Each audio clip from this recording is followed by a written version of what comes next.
Welcome back to Gabriola. We are working on the laminated beams for the aft deck of Perihelion, my Formosa 51 today. And that means we need a lot of Douglas Fir laminates. Now I'm using the help of my friend Dave and his awesome mill here to pump out 36 laminations of these beams just to make up 6 massive structural beams that I need on this aft deck. It's a lot of work and a lot of sawdust.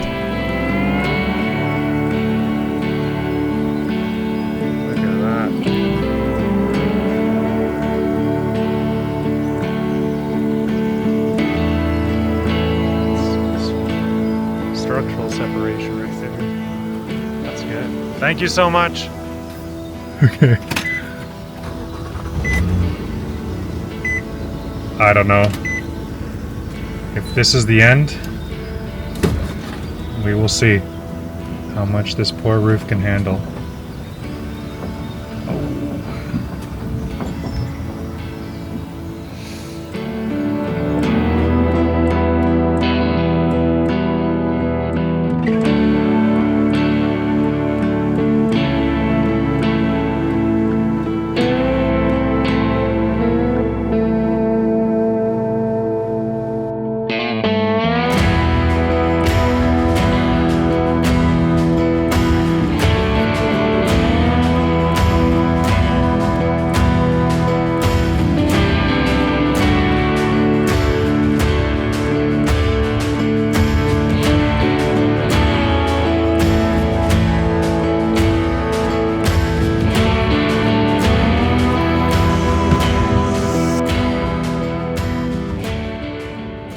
Aladino, do you want to talk about how you're dissatisfied with my jig here? Not Come on. dissatisfied. I just it needs some work, and we're gonna put in a little corrections. The truth of the matter Try is, to make the best of it. Maya's painted you as a perfectionist, so we're going to continue this story on my channel as well. But Then you're still here next year. yes, maybe. Well, you won't be here the whole time, so No. as soon as you leave, the quality of the work will go downhill, and that's fine. It doesn't. But basically, yeah, my first take at a jig, it's wonky this way. It's not quite straight. If you look down the barrel, it's got some twists. Oh yeah. But that's not that important It's because... a pretty cool sawhorse too. And the sawhorse, of course, I don't have sawhorses, but I do have a quarter pipe. So we just screwed it to that. And we've now cleaned this beam entirely. This is one of the old mahogany beams out of Perry. You got really close, actually. And we got pretty close, Yeah, but you could just see freestyle. there's definitely a divot here. I did this with a string, and it just did not. There's a divot here. So instead, we've just stretched a batten, and we're going to make it not quite exactly the profile of the original, because the form will spring back. Is that A right? little extra, yeah. With the laminations, the wood has strength in it, so it will bend back. And there is formulas, but I think it's a bit of magic to it. Honestly, depends yeah. how thick the planks are. It depends on the grain. It depends on the wood. So Yeah. yeah, a little bit of freestyle. I thought I went on and checked the forums and checked the little formulas Yeah. and was like, oh, this will work really great. And then I saw like, oh, I don't know what kind of wood that is. Oh, I don't have oak. I don't have this. I'm like, Yeah, oh, no, it's shoot. Okay, tricky. none of this is going to line up exactly right. So instead, we're using a fiberglass batten. We're marking the line. We're a 1/2 inch down on each side. This is a 11-foot batten, and we're just going to, I don't think it's even 11 feet, but we're going to continue that profile. So we're going to mark it and get the power planers out. Sounds good. Ready to make some noise? Yeah.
funny how it all goes because so much is squeezed out and so much is Yeah. wasted.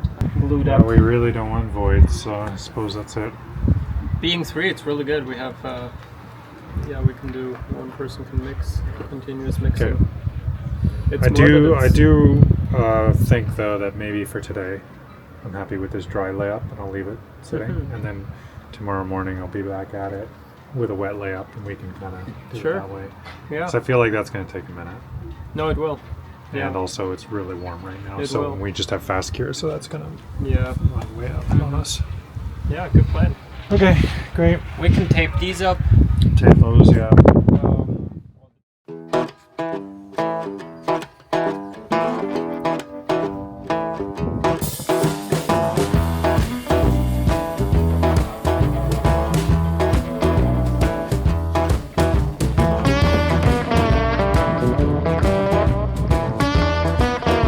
Here she is. Looks great. Yeah. How much did it spring back when you took it out of the mold? Almost nothing? I didn't even really notice it, and maybe it came up like 1/8 of an inch, or that's it. But I do think that despite me using twice as many clamps as I thought I needed, I need another 50% more clamps on the next one. That's always because they the were case. micro little voids here and there just on the sides. So that's definitely something I need to deal with on That's the next always one. the case, yeah. But And this will be the sometimes- longest, biggest beam. So the other one should use slightly less materials. We'll see. And as you shave it down a little bit, maybe it doesn't go far in. No, that's what I assume as well. So this is currently 3.5 inches wide. I think the widest beam that was in the back deck was like 2.5 inches or 2 3/4. But they had all these different sizes. Like it was all over the place. Oh, the width was all different.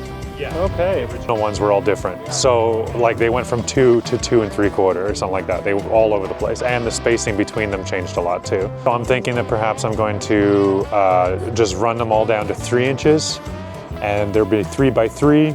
They'll be a little bit more overbuilt than the originals. But once they're painted white and they're all set exactly the same spacing all the way back, it should make for a stronger, prouder, more robust deck than it was originally. Agreed, yeah. Yeah, put the weight where it's needed instead of tongue and groove extra sealing underneath. Yeah, we'll skip the tongue and groove. Okay, where it doesn't give any strength, just make Yeah. the beams 3 by 3. Yeah, Yeah. that 3 by sounds 3 good. beams, and we'll Laminated figure the to rest get some out extra later. strength there. Yeah. Yeah. Okay. Cool. Cool. Let's go see if this fits. God, I hope it fits.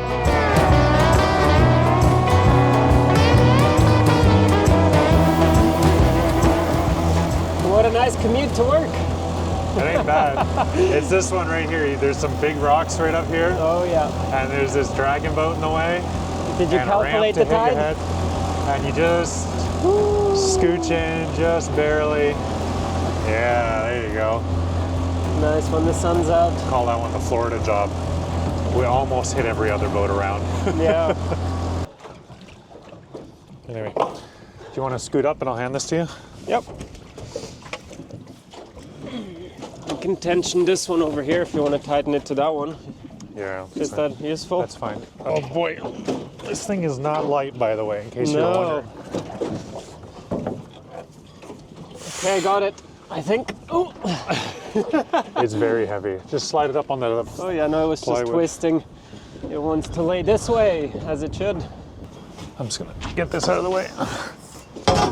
Pike pole. Go a little more. Okay. All right, I'm gonna set it right here. Pop, jump in, and Wow. Well, we certainly got enough material. Could have chopped like freaking 3-4 feet off of it. Holy.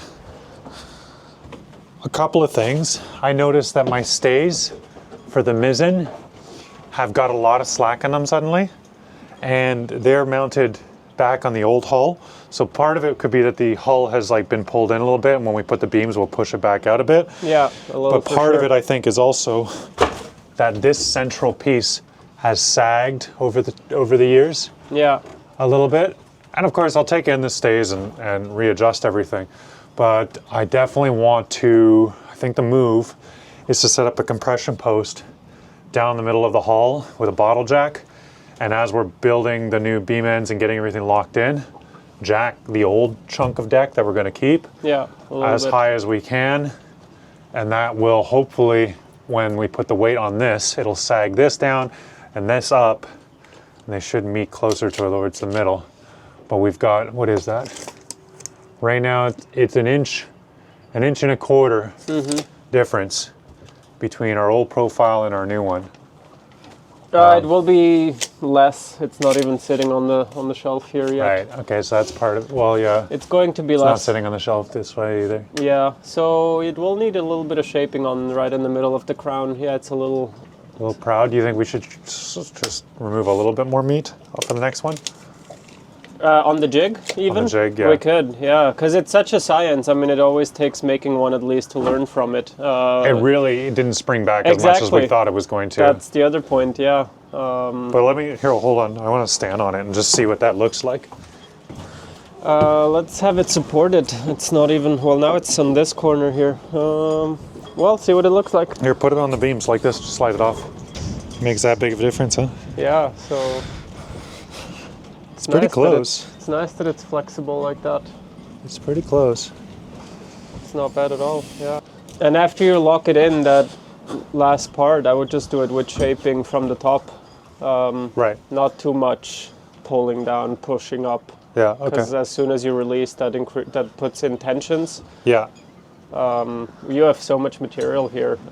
I do. And you're going to do Way quite more a than I few need. beams, and one full piece beams like this are very strong. Yeah. It's not where the main mast is, it's Right. not where the main chain plates are, No. you know, structurally, Well, of course. it's mizzen mast and mizzen chain plates, so Yeah. there's still some stresses for sure, but No, that's of the course, mizzen. I'm not saying there's none, but also it's not the highest loaded No, area. it's not. Yeah. And it will be certainly stronger than it is amidships. Now, I did notice the glassing, like back here, the hull is only actually, it's less than 3/4, it's more like 1/2 inch even. Yeah. Towards the top, though. Towards the top, Yeah. but midships, it's at 3/4. Yeah. So they did change the thickness of the hull depending Totally. on Makes sense. where it was, right? Yeah. So we're building it up probably a little overkill back here compared to how it was originally. Yeah. But we're also relying, on just a literal upright, flat kind of profile to support everything. So I think that overkill is better than underkill there. All the time, yeah. That's my philosophy. Ain't no kill like overkill. Quadra kill, triple kill. So yeah, it's more than the decision, are we gonna do something about changing the mold a bit, or are we gonna do them all the same and you just shape them all after in the same way, just to keep things consistent? That's something we have to decide. Well, what would you do What would I do? if this was a Aladino boat? First you'd have a panic attack because you have a 51-foot boat with a 20-foot hole in it. Right, heart and then attack after first. that, And then after that, calm down and think for a few days. find another hole to step in. I always just think for a few days. Yeah, well, We don't have that, hey? Well, sure we do. We always have thinking time. I think that we should leave the frame as it is, and we should be ready to chop a good chunk off of here, off the top, to make it work for our plywood, because the plywood doesn't lie totally flat, right? It's got a curve, this shape of the hull, and the way it's going to meet the back of the hull. It's going to curve one way or another, so when we get all the beams in, we then lay battens across it and look for high points, and we knock them off. Oh yeah, shaping is at the very end when you have Shaping. the whole skeleton here. We'll have a fair bit of shaping. Yeah. Now, I guess the other thing is we've left ourselves a ton of meat for shaping. So as you see here, we're at 3 1/8, and these beams here are 2 1/2. So that means we've got like 5/8 of material that we could use for shaping on the top. Literally a whole one of these planks is superfluous Yeah, totally. if we want to match the exact thickness of those previous beams, do you know? But, we don't have to necessarily. That's kind of the nice thing, since the beams that I kept are all inside of cabinetry, and there's the only section you'd see are these 3 beams right here. Like, it's not a big deal if they don't match the other ones perfectly, because visually you're not looking for them to match, really. No, You'd come in here, you'd never look up and notice, hey, that beam is 1/2 inch thinner than these other ones. Well, I mean, the only just thing never that even you'd notice notice it. is that yours are way nicer if you were to like clear coat them or or just add a router detail or something if you wanted to. No, they're getting Just paint them squared all and white. painted white. Okay. That's what they're getting. Well, I'm not getting fancy with that. Then nobody will see any difference. Nobody will see. Yeah. Yeah, I'm even going to try and find some mahogany to make these quarter round pieces again. But that's a future Simon problem. Yeah. Always sounds good to have extra, and yeah, can always trim it back down after. It's going to be a lot of thickness planer. Yeah. It's a lot of sawdust. Always is, though. Always is, yeah. All right, I'll take your word for it. My only experience so far has been restoring a Warham, and if you've ever built a Warham or know somebody who has, it's all straight lines, baby. It's like Right, they are. It's like sailing a trapezoid. That's all it is. A couple of triangles in the water, sheets of plywood, screwed them in, off we go. Yeah, no, this is a little bit more complicated.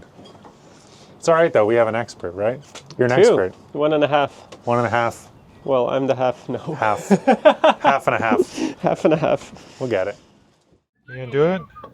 We gotta bring her alongside. She's an old gal. You gotta treat her right.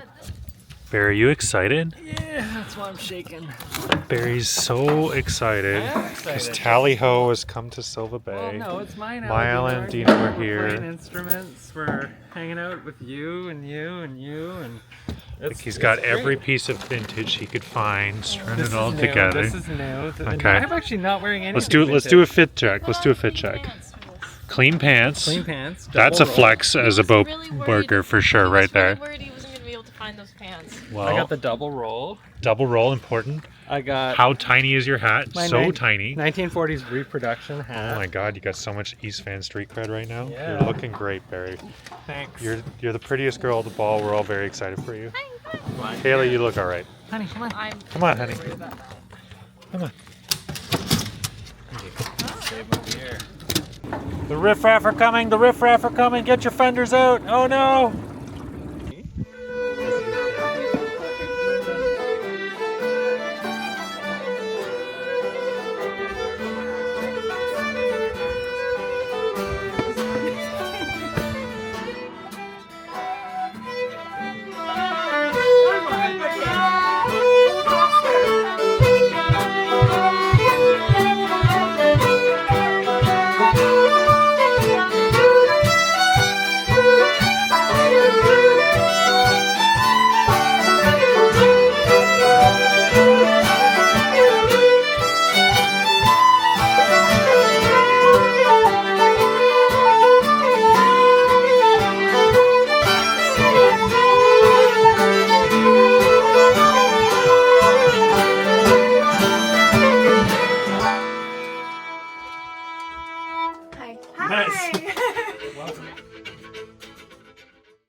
Well, it's been a productive week. A lot of thanks to Dave, who helped mill all the wood, Aladino and his relentless help on building these beams, and of course, you guys for watching these videos, liking, commenting, and supporting me on Patreon. Couldn't have done this without you. Silva Bay's turned into a real sailing YouTube mecca. We've had Marit and Leo of Samson Boat Co., Maya and Aladino of Sailing Magic Carpet, and of course, Haley and Barry of Sailor Barry. It's been a lot of fun. I'm really proud of the community we've built here in Silva Bay. It's been amazing, and this is shaping up to be one hell of a summer. I'll see you guys next week. Cheers.